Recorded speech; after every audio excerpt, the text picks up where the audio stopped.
Assalamualaikum warahmatullahi wabarakatuh. Selamat datang di video pembelajaran ekonomi kreatif. Pada hari ini materi yang akan kita bahas adalah berpikir kreatif. Sebelum memulai pembelajaran pada hari ini, sebaiknya kita berdoa kepada Tuhan Yang Maha Esa agar pembelajaran hari ini dapat dicerna dengan teman-teman dengan baik. Berdoa menurut kepercayaan dan agama masing-masing dimulai.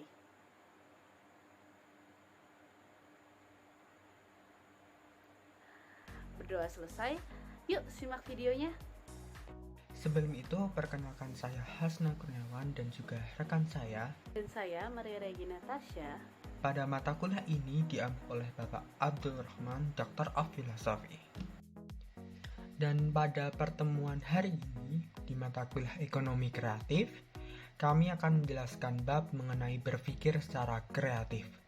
Dan diharapkan setelah kita mempelajari bab berpikir kreatif, mahasiswa dapat memahami apa itu berpikir kreatif, kemudian memahami mengenai metode pemecahan masalah secara kreatif. Yang ketiga, memahami bagaimana cara memunculkan gagasan baru melalui brainstorming. Dan yang berikutnya adalah mahasiswa dapat memahami mitos dalam berpikir secara kreatif. Yang kelima, mahasiswa dapat memahami penghambat apa saja dalam berpikir secara kreatif. Dan yang keenam adalah mahasiswa dapat memahami karakteristik seseorang berpikir secara kreatif. Yang pertama di sini saya akan menjelaskan mengenai definisi berpikir kreatif. Berpikir kreatif memiliki arti yang mana seseorang itu harus bekerja di ujung kompetensinya, bukan di tengahnya. Atau memiliki arti di mana seseorang itu harus bekerja di luar kompetensinya agar seseorang itu lebih tertantang untuk menyelesaikan suatu permasalahan. Walaupun itu bukan di kompetensi yang ia kuasai. Mengartikan kembali mengenai definisi berpikir secara kreatif di mana merujuk pada seseorang yang memiliki pikiran yang proaktif atau terbuka, fleksibel dan juga berpola pikir yang divergen atau memikirkan sesuatu yang berbeda dan sebanyak mungkin.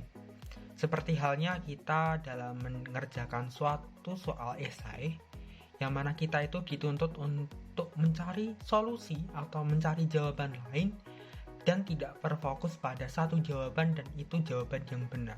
Itulah yang menjadi kunci sukses seseorang dalam bekerja maupun berusaha. Selanjutnya saya akan menjelaskan tentang metode pemecahan masalah secara kreatif, yakni ada 5 metode, yaitu metode pertama ada evolusi, kedua revolusi, yang ketiga sintesa, yang keempat reaplikasi, dan yang kelima insight. Lalu metode yang pertama itu evolusi, di mana melalui metode ini ide-ide yang muncul diperbaiki sedikit demi sedikit. Perbaikan ini bisa jadi dilakukan cukup sekali saja atau dapat dilakukan berulang-ulang kali sesuai dengan kebutuhan dan keinginan penyempurnaannya.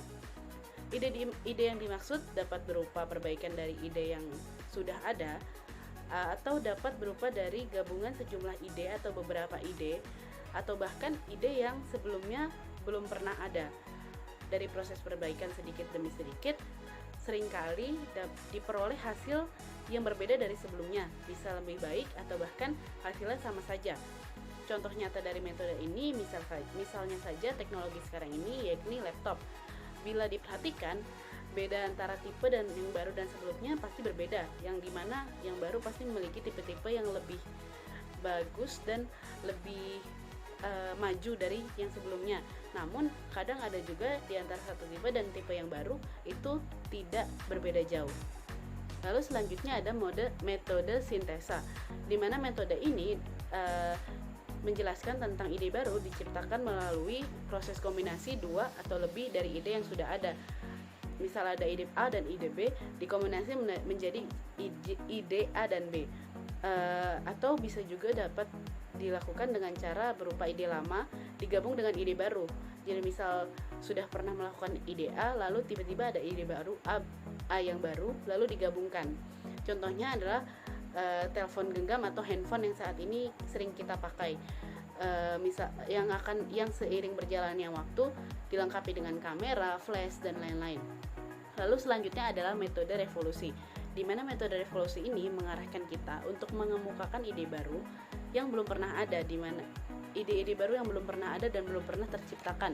Hal ini dapat berkembang seiring dengan berkembangnya ilmu pengetahuan, teknologi, dan pengetahuan manusia yang semakin terus maju pada masanya.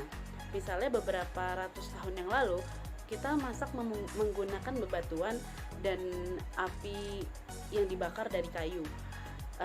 Sedangkan sekarang kita dapat memasak dengan peralatan yang serba canggih, bahkan sudah banyak yang menggunakan kompor listrik, lalu tidak menggunakan gas tabung lagi atau kayu bakar lagi. Bahkan ada juga yang menggunakan metode matahari atau tenaga matahari. Lalu yang selanjutnya adalah metode reaplikasi, di mana metode ini mengarahkan kita untuk melihat sesuatu yang sudah ada dengan sudut pandang yang baru, di mana kita berarti harus merubah mindset kita untuk melihat sesuatu itu dari sisi yang lain. Metode ini mengajak kita untuk berpikir bahwa sesuatu itu tidak hanya dapat dipakai sesuai dengan kegunaannya, namun bisa lebih dari itu, atau suatu benda itu memiliki fungsi lain selain fungsi yang sudah ditetapkan. Biasanya fungsi tersebut tidak terpikirkan oleh kebanyakan orang, atau biasanya jadi kegunaan tertentu yang akan muncul dalam kondisi mendesak. Misalnya kartu ATM, di mana kartu ATM bisa hanya sebuah kartu kredit atau kartu yang bisa kita ambil untuk mengambil uang. Namun di saat genting seperti kita membutuhkan sebuah penggaris, kartu ATM bisa digunakan untuk menggaris. Lalu yang terakhir ada metode insight atau ubah cara pandang. Fokus untuk menyelesaikan inti permasalahan yang ada, tidak terpusat pada kebiasaan lama untuk menyelesaikan sesuatu menggunakan paradigma inti dalam metode insight ini. Contohnya bagaimana agar perkuliahan atau cara mengajar seorang guru itu tidak membosankan. Materi perkuliahan tidak harus disampaikan melalui dua arah atau dari dosen ke mahasiswa dan mahasiswa balik ke dosen lagi. Materi perkuliahan bisa disampaikan dengan cara dosen memberikan sebuah materi dan mahasiswa bisa mendiskusikannya secara berkelompok ataupun berpasangan dua orang, dan dosen hanya perlu mengawasi dan membimbing mahasiswa dalam melakukan diskusi tersebut. Yang berikutnya di sini saya akan menjelaskan mengenai memunculkan gagasan baru melalui brainstorming. Brainstorming merupakan cara alternatif upaya pengembangan kemampuan dalam berpikir kreatif seseorang. Brainstorming merupakan cara cerdas untuk menggeneralisasikan gagasan atau ide barunya.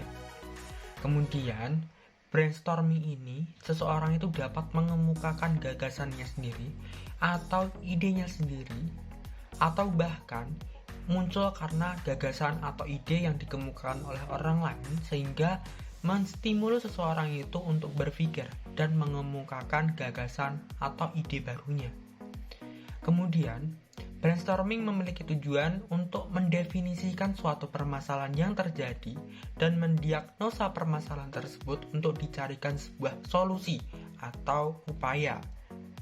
Melalui pola pikir brainstorming ini, seseorang itu dapat semakin kreatif jika seseorang itu mau untuk berlatih secara formal. Lalu selanjutnya saya akan menjelaskan tentang mitos berpikir kreatif. Yang pertama adalah setiap masalah hanya punya satu solusi. Orang seringkali begitu terbiasa dengan satu jalan, sehingga mereka tidak berpikir bahwa solusi tersebut masih bisa dikembangkan dan dibuat lebih baik. Dan tidak semua masalah bisa diselesaikan hanya dengan satu solusi. Kadang kita harus berpikir solusi lainnya agar masalah tersebut dapat terpecahkan. Lalu selanjutnya, solusi atau metode terbaik telah ditemukan, maka tidak ada lagi metode yang harus kita cari atau metode alternatif. Padahal metode alternatif sangat berguna untuk kita dalam menjalankan suatu kegiatan, di mana jika metode yang kita gunakan tidak berjalan dengan baik, maka kita dapat menggunakan solusi atau metode alternatif itu. Lalu selanjutnya yang ketiga, itu jawaban kreatif itu selalu melibatkan teknologi tinggi. Jawaban kreatif seringkali justru merupakan pemanfaatan dari apa yang ada dan tidak harus melibatkan teknologi tinggi. Lalu selanjutnya ada ide itu semata-mata anugerah dari langit dan tidak bisa dicari. Ide juga dapat diusahakan untuk muncul dalam berbagai teknik dan latihan. Jadi tidak benar jika pendapat yang mengatakan bahwa ide itu semata-mata turun dari langit tanpa ada usaha. Bahasan selanjutnya di sini saya akan menjelaskan mengenai penghalang seseorang tidak dapat berpikir secara kreatif. Berpikir kreatif sejatinya memang susah untuk dilakukan, tetapi jika kesulitan ini terus menghantui seseorang, maka hal ini menjadi penghambat. Nah, selain itu juga, masalah atau penghambat lainnya itu disebabkan karena masalah internal atau merujuk pada diri sendiri, yang mana diri sendiri itu merupakan musuh utama. Nah, apa saja penghalang seseorang tidak dapat berpikir secara kreatif?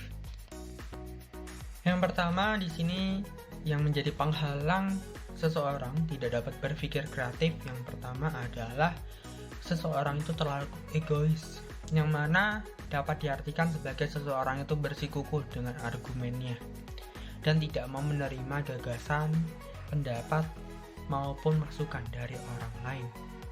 Hal itu menandakan seseorang itu yang tidak open-minded. Selain seseorang itu egois dan juga tidak open-minded, seseorang juga dapat terhalang proses berpikirnya karena mereka tidak mau menerima perubahan yang terjadi pada saat itu. Atau istilahnya stuck pada kehidupan yang ia jalani pada masa itu juga. Mereka tidak mau untuk mencoba suatu hal yang baru atau menciptakan sesuatu hal yang baru. Hal ini menandakan seseorang itu yang bersifat homeostatis. Selain itu juga, yang menjadi penghalang berikutnya adalah karena takut gagal melaksanakan suatu. Takut membuat kesalahan atau masih memikirkan suatu hal yang belum terencanakan atau yang belum terrealisasikan. Dan kita perlu menekankan sebuah prinsip di mana kegagalan itu kunci sukses segalanya. Yang penting kita itu mau berusaha secara maksimal, ikhtiar. Dan yang terakhir yang menjadi penghalang berikutnya adalah seseorang itu jika memiliki perasaan takut akan ditertawakan oleh seseorang atau orang lain karena gagasannya. Karena merasa ribet, aneh, ataupun sulit untuk direalisasikan oleh orang lain ataupun dirinya. Dan itu harus dihilangkan pola pikirnya. Dan kita harus menekankan prinsip di mana seseorang itu belum tentu bisa menemukan atau mengemukakan ide atau gagasan baru dan dapat direalisasikannya dengan baik. Lalu selanjutnya saya akan menjelaskan tentang karakteristik orang kreatif. Yang pertama yaitu orang yang berpikir kreatif biasanya memiliki rasa ingin tahu yang benar, di mana dia akan mengeksplorasi lingkungan sekitar dia dan menambah ilmu-ilmu yang ada dalam dirinya. Lalu yang selanjutnya, orang kreatif biasanya menyukai sebuah tantangan. Ia akan melihat tantangan itu sebagai sebuah ilmu baru atau sesuatu yang dia akan coba.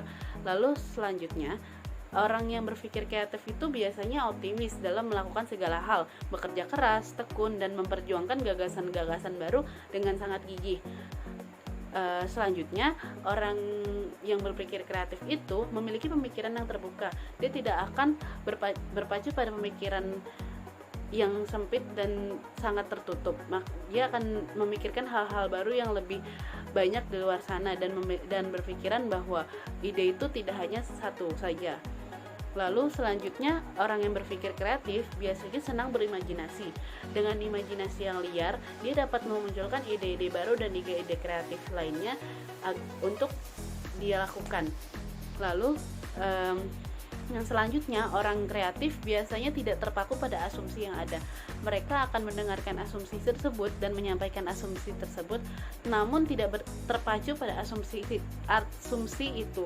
Lalu dia akan menyampaikan asumsi-asumsi lainnya atau berpikir tentang asumsi lainnya. Lalu yang setelahnya, orang yang berpikir kreatif melihat problem sebagai sebuah peluang. Orang kreatif biasanya tidak terkubur oleh realita dan dapat melihat sebuah problem sebagai peluang dia untuk mempunyai gagasan-gagasan baru. Dan orang yang paling penting, orang yang sering berpikir kreatif itu tidak mudah menyerah pada keadaan. Orang berpikir kreatif akan berpikir bahwa apa yang dia alami itu sebuah permulaan agar dia semakin maju. Jadi dia tidak akan mudah menyerah pada sebuah keadaan. Pada pembahasan pembelajaran pada hari ini, kami menggunakan referensi dari buku The Creative Economy and Market Practice karya Mumu Mulyana dan Sulistiono tahun 2017. Nah, setelah rekan-rekan semua menyimak dan memperhatikan bab mengenai berpikir kreatif, nah sekarang lanjut pada kegiatan pembelajaran berikutnya, yaitu refleks pembelajaran, yang mana kami telah menyiapkan beberapa pertanyaan yang nantinya rekan-rekan mahasiswa dapat menjawab pertanyaan tersebut di kolom komentar maupun di forum pembelajaran di pertemuan berikutnya. Nah, pertanyaan-pertanyaan tersebut akan kami sampaikan.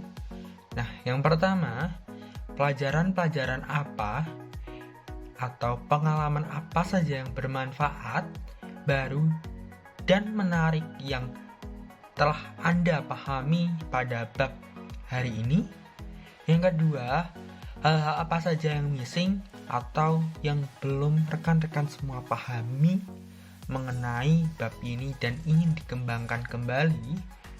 Dan yang ketiga, bagaimana rencana rekan-rekan semua untuk melengkapi pengalaman rekan-rekan selanjutnya? Cukup sekian pembelajaran pada hari ini. Semoga materi yang kami sampaikan dapat bermanfaat. Sekian, wassalamualaikum warahmatullahi wabarakatuh. Sampai jumpa di pertemuan berikutnya.